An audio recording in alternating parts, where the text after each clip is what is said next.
En De Todo Cada Día tenemos algo nuevo por descubrir. Es por eso que hoy los quiero invitar a que juntos visitemos el antiguo Colegio de San Ildefonso para conocer dos exposiciones fotográficas. Una de ellas es con motivo del centenario del natalicio de uno de los artistas fotográficos más importantes del siglo XX, el colombiano Leo Matiz, muralista de la lente. Y en la otra podremos apreciar las obras de gran formato de la artista alemana Candida Hofer en México. Yo soy Alexia, vamos a comenzar.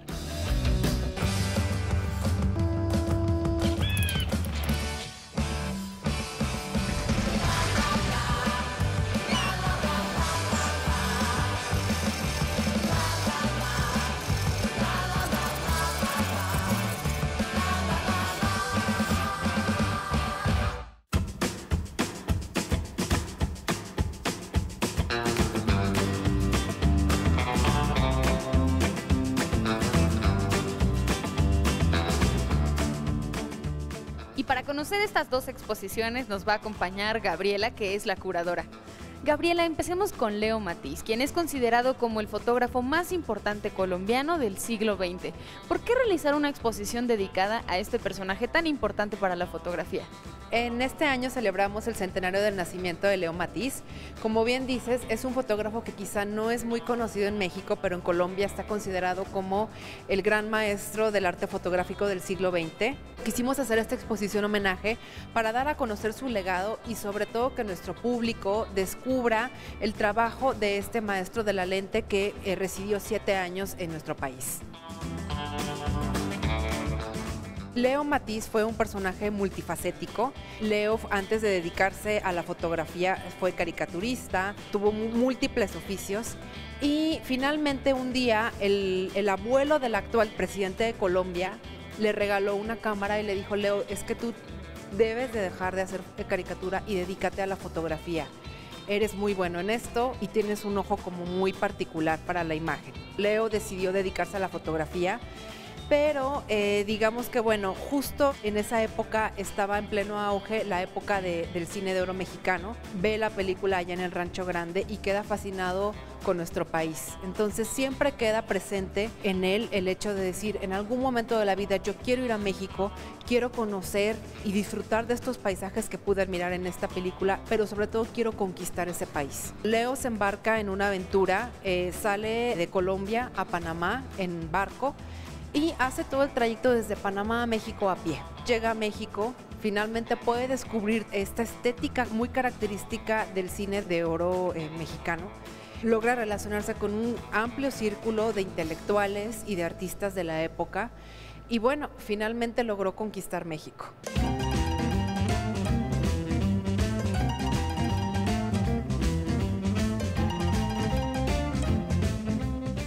¿De qué nos habla este primer núcleo de la exposición? En principio, lo que hemos hecho es poner algunos ejemplos de cómo era el trabajo de Leo Matiz antes de que se dedicara a la fotografía. Van a poder encontrar algunos grabados, algunos dibujos que él realizó en Colombia. Y bueno, en esta primer sala lo que hemos tratado de ilustrar son las características principales de la estética de Leo Matiz. A lo largo de todo su trabajo fotográfico, vamos a poder apreciar obras en las cuales destacan el excelente manejo que tenía Leo Matiz de la luz, cómo es que lograba captar esos momentos de la vida cotidiana en el preciso instante, sobre todo también cómo es que hacía estos juegos con las mismas imágenes, cómo es que también podemos ver estos cielos algodonados plasmados en algunas de sus obras.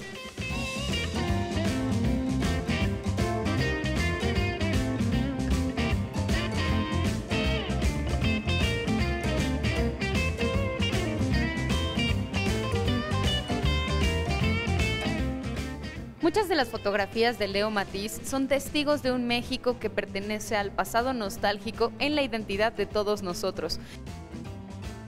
Tuvo la oportunidad de haberle hecho su primer portafolio a María Félix, conoció también a Dolores del Río, es decir, a todas estas grandes personalidades de la época del cine de oro mexicano.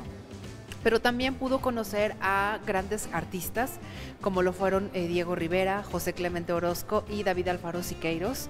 Entonces, bueno, en esta sala lo que quisimos es dar cuenta cómo era ese gran círculo de intelectuales con los que se rodeó Leo Matiz y bueno, que probablemente aportaron mucho para afianzar su estética posterior. Encontramos fotografías muy hermosas, por ejemplo, de María Victoria con esa sonrisa que la caracteriza. Encontramos también una fotografía de Agustín Lara, en otra modalidad del mismo Lara. Una de las grandes aportaciones que tenía Leo es que era un personaje muy carismático y yo creo que lograba descifrar el trasfondo de todas estas grandes figuras. Agustín Lara no solamente fue uno de los personajes que fotografió, eran también compañeros de parranda. Lo mismo pasó con personajes como José Clemente Orozco, que no solamente fueron retratados, sino que se convirtieron en íntimos amigos de Leo Matiz, con los que compartieron también ciertas afinidades estéticas. Logró que Leo Matiz pues alimentara muchísimo todo su bagaje artístico.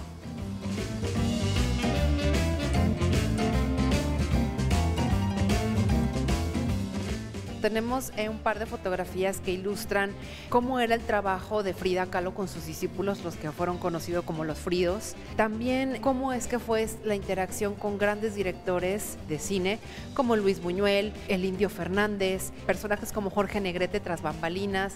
Es decir, vemos muchos aspectos íntimos de todas estas grandes figuras que quizás no conocíamos y que bueno, que la lente de Leo Matiz nos revela en esta exposición.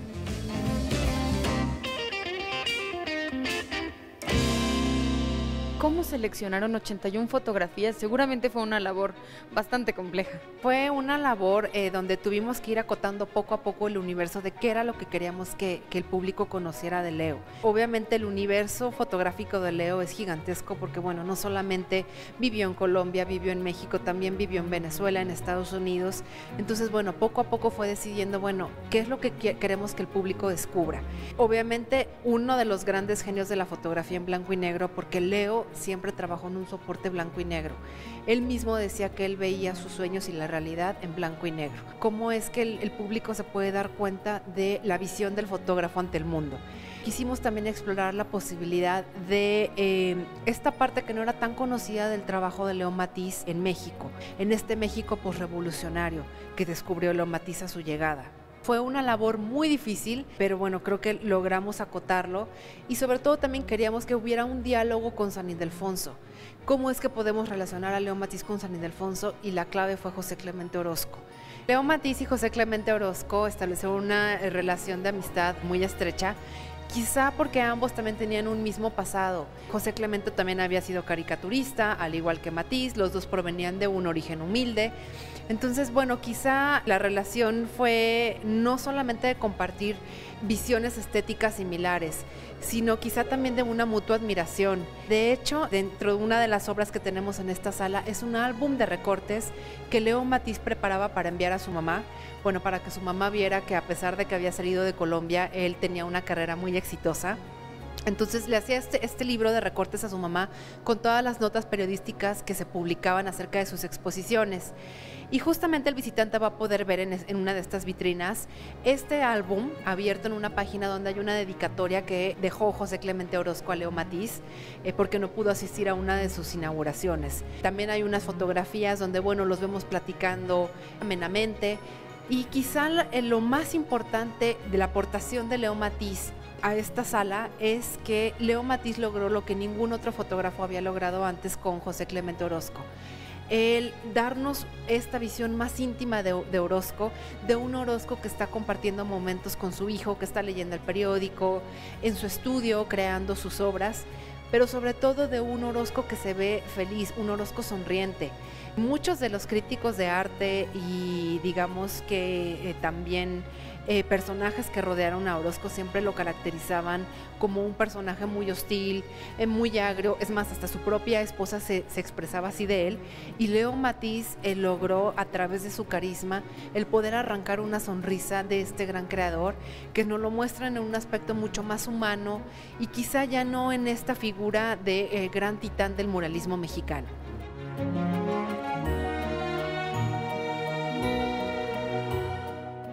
Gaby, ¿cómo llegan estas fotografías a San Ildefonso para una exposición de este tamaño? Tuvimos un trabajo en conjunto con la Fundación Leo Matiz. Leo Matiz, años antes de fallecer, decide fundar junto con su hija Alejandra Matiz una fundación que es la que se encarga de resguardar el acervo. La fundación tiene su sede en Bogotá, pero el acervo lo tienen resguardado en una, digamos, como sucursal de la fundación que tienen aquí en Coyoacán. ¿Qué experiencia te deja la fotografía de Leo Matiz y por qué crees que es importante que las nuevas generaciones de fotógrafos lo conozcan? Leo Matiz es un gran fotógrafo, pero sobre todo destaca por esta maestría que logró hacer, no solamente al tomar las fotografías, porque Leo Matiz hacía su propio revelado. Entonces digamos que era un personaje con una vitalidad, con un bagaje artístico inmenso. Leo Matiz no solamente es fotógrafo, también fue dibujante, publicista, es más, fue hasta galerista. Él fundó una galería en Bogotá y fue el primero en presentar una exposición de Fernando Botero. Es decir, fue un creador multifacético, fue, digamos, un detonador del arte. Leo siempre fue un enamorado de México. Cuando Leo tuvo que partir de nuestro país, bueno, se fue con el corazón roto y decía que México fue su gran escuela, que él desarrolló mucho de su estilo fotográfico en nuestro país. Tuvo una ausencia en nuestro país de 50 años y cuando regresó, bueno, fue con un aire de nostalgia, de querer volver a ver a esos personajes, a ese ambiente, a esos paisajes que tanto lo fascinaron.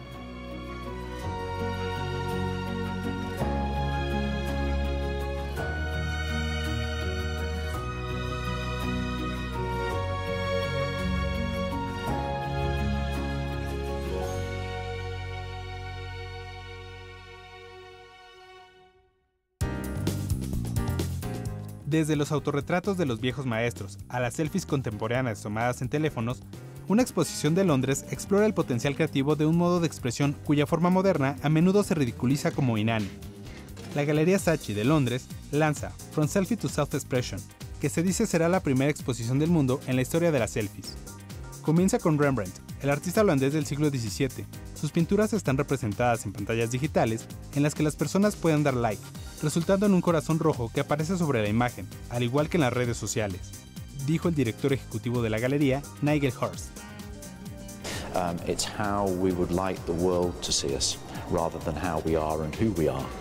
It's more to do with our social circumstances, our social standing, how we would like people to see us in an ideal world. You know, it's no coincidence, I guess, that most selfies are shot in pretty exotic locations. You know, on holiday, when people are experiencing things that are away from their humdrum, mundane lives. It's not about sharing our humanity, it's about really sharing a version of our identity that we would like people to believe. En la era digital, la selfie se ha convertido en omnipresente y la palabra fue agregada al Oxford English Dictionary en 2013. Afirma Felicia Jodorova, participante de la galería. I think too much selfie can hurt, but it's okay to, if it is a means of questioning your own identity, then okay, you can do it. But if it's a way to showcase yourself to people and say, hey, love me because I look like this and I look like that, and it's something else, yeah. También presenta obras de arte inspiradas en selfies. La artista inglesa Alison Jackson presenta a celebridades como la reina Isabel de Gran Bretaña o el presidente estadounidense Donald Trump en escenas imaginarias. La exposición concluye una postura crítica sobre selfies, con una instalación del artista mexicano Rafael Lozano Hemmer y el artista polaco Krzysztof Budikow de 12 cámaras de vigilancia. El artista mexicano Rafael Lozano Hemmer afirma que si tienes una tarjeta de crédito ya tienes un selfie métrico, ¿no? Donde los bancos saben dónde compras, qué compras, cuándo, cuál es tu posición geográfica, etcétera. Entonces la idea del selfie no es algo opcional, es algo que de alguna forma está desdoblando nuestra identidad y para bien y sobre todo para mal, configurando una sociedad de control.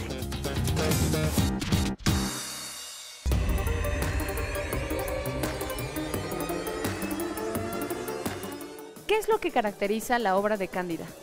Bueno, Cándida Hofer ha desarrollado su carrera fotografiando espacios públicos, ya sean bibliotecas, museos, salas de conciertos, sin presencia humana. ¿Por qué lo hace? Porque Cándida quiere destacar sobre todo los aspectos arquitectónicos de estos lugares. Quiere que nosotros como visitantes nos sumerjamos en estos espacios y podamos descubrir toda su estética, podamos admirarlos y redescubrir el pasado, porque muchos de estos lugares obviamente están localizados en sitios históricos, que los podamos redescubrir pero con una mirada contemporánea.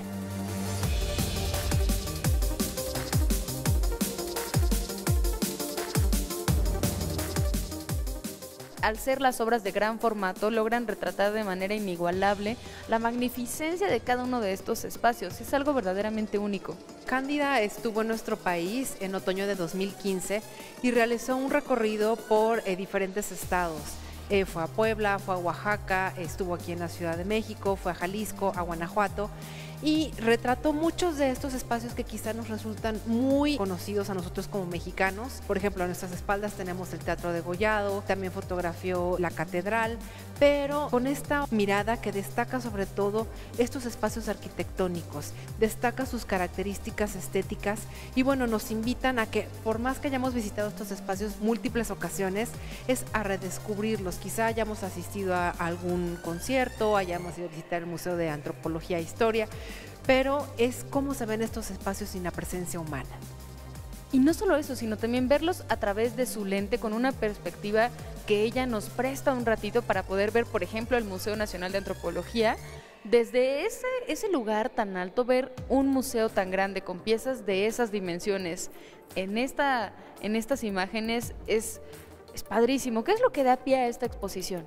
La exposición está realizada en el marco del Año Dual Alemania-México. Cándida es una fotógrafa que ha hecho muchísimos proyectos, como te comentaba, en estos espacios públicos, pero principalmente en países en Europa. Tenemos la fortuna de ser el primer país en Latinoamérica al que Cándida decidió venir para hacer un trabajo exprofeso y presentarlo en el antiguo Colegio de San Ildefonso. Sobre todo que ahora tenemos es cómo ve ella estos grandes espacios que quizá difieren mucho de los que ella ya fotografió en Europa, porque obviamente quizá nuestros espacios son mucho más barrocos, más coloridos y bueno, quizá ahí fue un poco un reto para ella. El trabajo de Cándida es un trabajo extremadamente meticuloso. Cándida al llegar al espacio, analiza todas las características, desde la luz, cualquier situación, por ejemplo, si hay algún cable, etcétera. Entonces, es un trabajo muy meticuloso al momento en el que ella hace la toma y obviamente al momento de que ella hace la impresión fotográfica.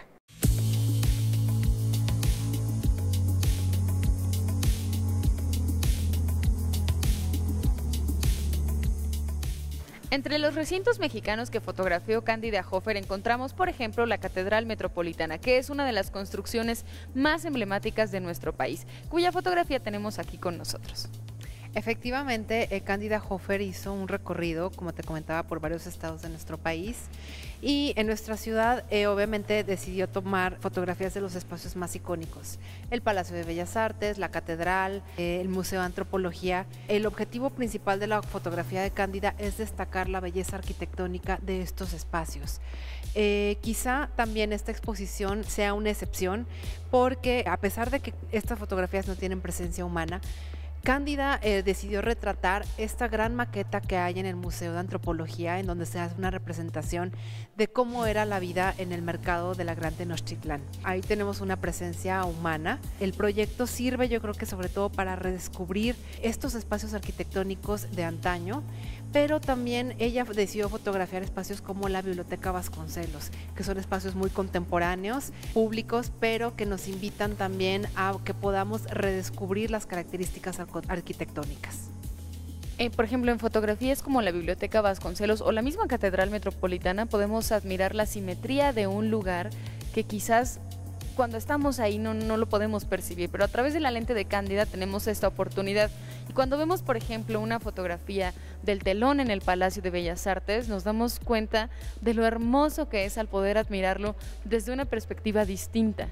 Efectivamente, es que nosotros redescubramos estos espacios sin la presencia humana, sin quizá todos estos actores que convergen en estos espacios, para que podamos, digamos, destacar la solemnidad y, como te comentaba, también la belleza arquitectónica. Gaby, ¿qué es lo que crees que aporta la fotografía de Cándida Hofer a la fotografía contemporánea? Bueno, la principal característica de su fotografía es este gran formato. Quizá también la aportación principal es que nos ayuda a descubrir cada detalle de estos grandes espacios y sobre todo para que podamos reconsiderar la gran riqueza y lo valioso que es nuestro patrimonio.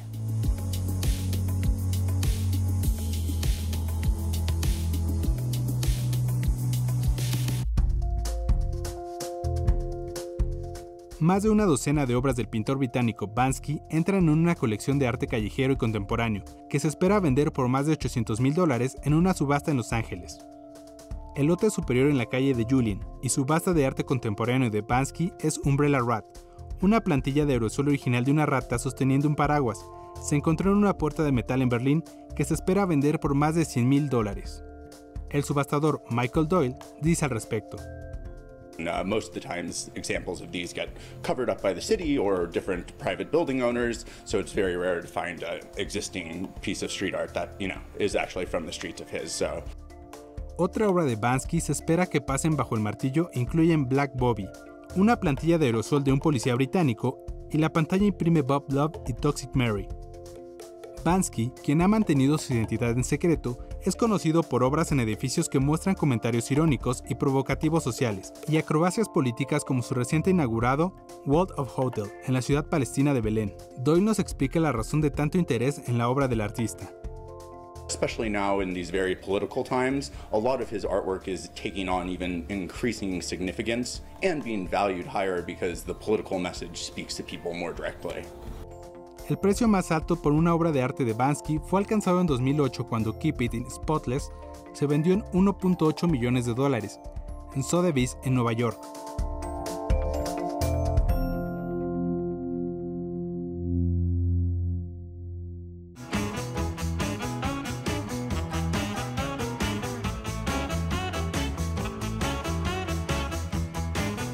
El antiguo Colegio de San Ildefonso periódicamente cambia sus exposiciones y cada una de ellas es extraordinaria. Los invito a que visiten este fabuloso recinto y a que dejen sus comentarios en nuestras redes sociales, Facebook y Twitter. Comentarios, sugerencias, todo lo recibimos ahí. Y si quieren volver a ver este capítulo, tenemos podcast en iTunes y canal en YouTube para que no se pierdan ninguno de ellos. Yo soy Alexia y recuerda que cada día es más divertido si descubrimos juntos de todo.